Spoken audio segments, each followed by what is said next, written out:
Opposition جماعتوں کا اچانک متحرک ہونا بہت اچھی بات ہے اور تمام اپوزیشن جماعتوں کو یک زبان ہو کر آواز بلند کرنی چاہیے کہ کس طرح ترمیم کے ذریعے کھلواڑ کرنے کی کوشش کی جا رہی ہے، صرف اور صرف خوشنودی حاصل کرنے اور اپنے اقتدار کو دوام دینے کے لیے۔ نامزد اپوزیشن لیڈر محمود خان اچکزئی وفد کے ساتھ مولانا فضل الرحمان کی رہائش گاہ پہنچے ہیں۔ اپوزیشن کو مشترکہ حکمت عملی کے ساتھ آگے آنا پڑے گا۔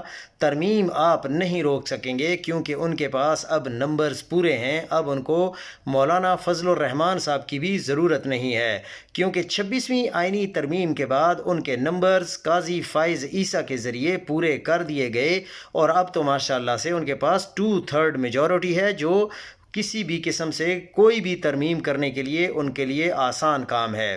جب نمبر پورا نہیں تھا تب بھی 26ویں ترمیم ہو گئی تھی، کوئی کسی کا کچھ نہیں بگاڑ سکا تھا۔